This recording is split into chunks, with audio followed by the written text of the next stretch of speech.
Introduction and Foundation. Have you ever found yourself lying in bed, replaying a conversation for the 100th time? Maybe it was the text left unseen. Maybe it was the coworker who brushed off your idea. Or the friend who cancelled plans without explanation. Your brain spins. Why did they do that? What does it mean? Did I mess up? We've all been there, stuck in the loop of overthinking, trying to solve other people like a puzzle. Mel Robbins gives us a way out with 3 simple words: the let them theory. Chapter 1. Mel didn't discover this idea sitting on a mountaintop. She stumbled into it during her own chaotic, everyday life, juggling kids, work, expectations, and a constant obsession with what others thought. She noticed something: the more she tried to control people's reactions, to make them see her point, approve of her, behave differently, the more exhausted she became. Until one day, she thought, what if I just let them? If people don't call back, let them. If a friend cancels, let them. If someone judges, let them. Not because their behavior was right, but because her peace mattered more. At first, let them sounds like giving up. But it's actually the opposite, it's choosing freedom. It ends the illusion of control. You can't force someone to change. It dissolves invisible contracts. People can't meet expectations they never agreed to. It protects your energy. Every time you let go, you save strength for what matters most. When we don't let people be, we pay a price. We try to control our partners, and conversations turn into battles. We expect friends to always act the way we would, and end up resentful. We chase validation at work, and burn ourselves out. The cost isn't just their behavior. The cost is our lost peace. Sarah's teenage daughter wanted to dye her hair purple. Old Sarah would have said no, worried about appearances. But then she remembered, what if I let her? Her daughter dyed it purple.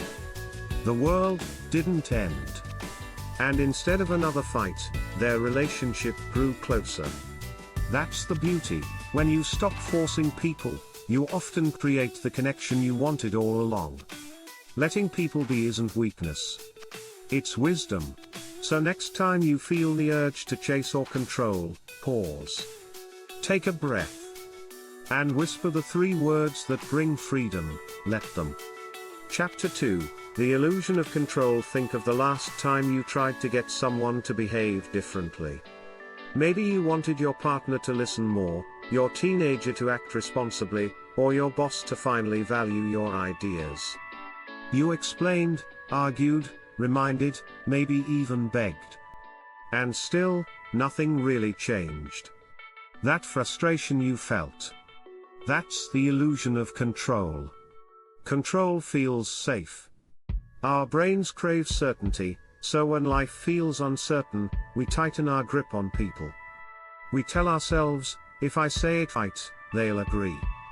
If I push harder, they'll change. If I fix this, it won't fall apart.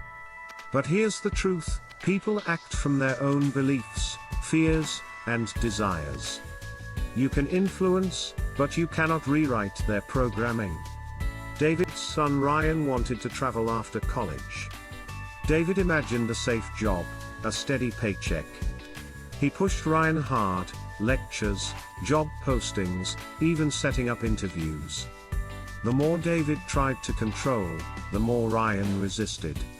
Their relationship cracked under the pressure. Finally, David stopped. He thought, let him. And when he did, the tension eased. Ryan felt trusted. Their bond healed.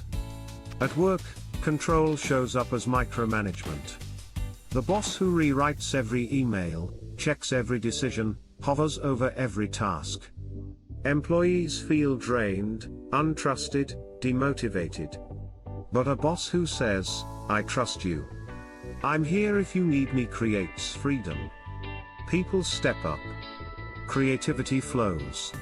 Control shrinks people. Trust expands them. Control also drains you. Every attempt is like pushing a boulder uphill. You replay conversations. You stew when people don't act your way. You burn energy fighting battles you can't win. Instead, flip the script. Your partner doesn't want therapy. Let them. You can still go. Your friend cancels. Let them. Enjoy your evening anyway. Your colleague takes credit. Let them. Keep building a track record so strong it speaks for itself. Letting them doesn't make you powerless. It makes you free. Chapter 3, Releasing Expectations. Most of the pain we feel in relationships doesn't come from what people actually do.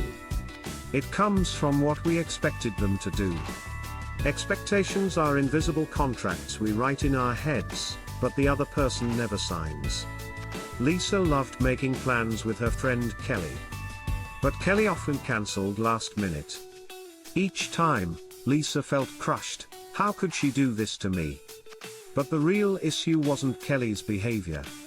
It was Lisa expecting her to be reliable when she wasn't. When Lisa finally thought, okay, let her, the frustration eased. She stopped tying her happiness to Kelly's choices. Romantic relationships often collapse under expectations. We expect partners to read our minds, anticipate our needs, or show love exactly the way we do. When they don't, resentment builds. The shift comes when we separate standards from expectations. Standards are non-negotiables: honesty, respect, safety. Expectations are wish lists about how someone should behave. Hold standards. Release expectations. At work, you may expect recognition after going the extra mile. But silence often follows. Instead of waiting for praise, create it. Track your wins, celebrate yourself, share your progress. In families, the invisible contracts weigh even more. Parents expect children to live certain lives.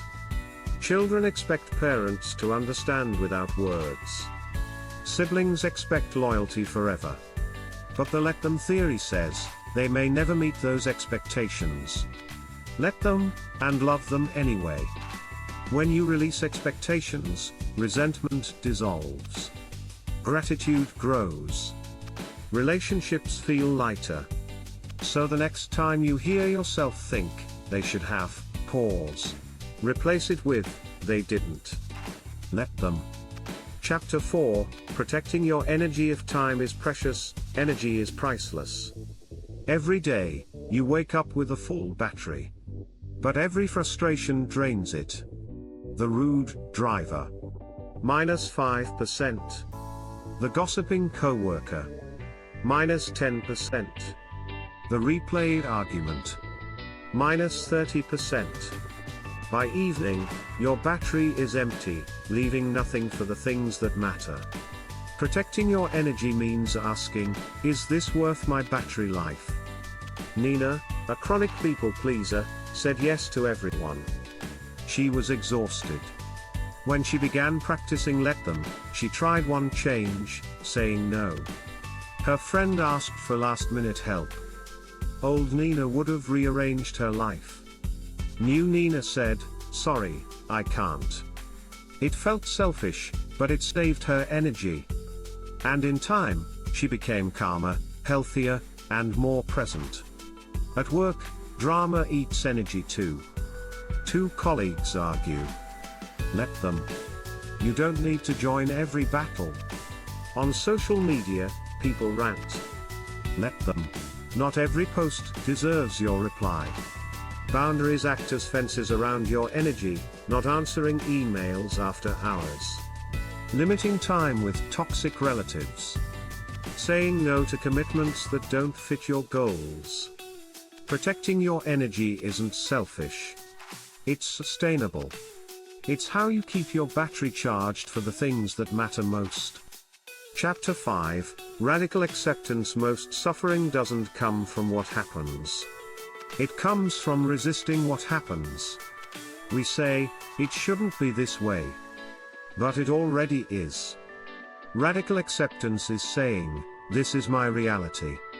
I may not like it, but I won't waste energy fighting it. Jordan gave 15 years to a company, then was laid off. For months, he replayed it, this shouldn't have happened. The anger consumed him. Until one day, he thought, it did happen. I can't change it, but I can decide what to do next. That shift freed him to rebuild his life. His peace began not when the world changed, but when he accepted what was. We do this with people too. Wishing they were different. Wishing they loved like we do. Wishing they supported us more. But acceptance says, this is who they are right now. I can still love them. Or I can set boundaries. But I will stop demanding they be different. Acceptance is not giving up. It's power. It's standing in the storm and saying, I can't stop the wind, but I can adjust my sail. Chapter 6, Living the Let Them life. Now comes the most important part, living it daily. The let them life doesn't mean you'll never feel frustration again. It means when it comes, you have a new response. Someone cuts you off. Let them. Your friend forgets. Let them. Your partner misses the signals. Let them. Instead of tying your peace to their behavior, you reclaim it for yourself. Melissa, an overthinker, used to spiral every time people disappointed her. Then one night, a friend cancelled dinner. Instead of fuming, she thought, okay. Let her. She ordered takeout, watched her favorite movie, and realized she could still enjoy her night. That one choice rewired her life. When you live the let them life, you also create a ripple effect. People feel freer, because you're not trying to control them. Relationships deepen, because they're not weighed down with expectations. Your calm becomes contagious. To make it stick, try a let them journal. Each night, write one moment you wanted to control or expect. Then write how it felt to say, let them. Here's the truth, you were never meant to carry everyone else's choices. You were meant to live your own. So let them doubt. Let them judge. Let them leave. And while they do, you rise.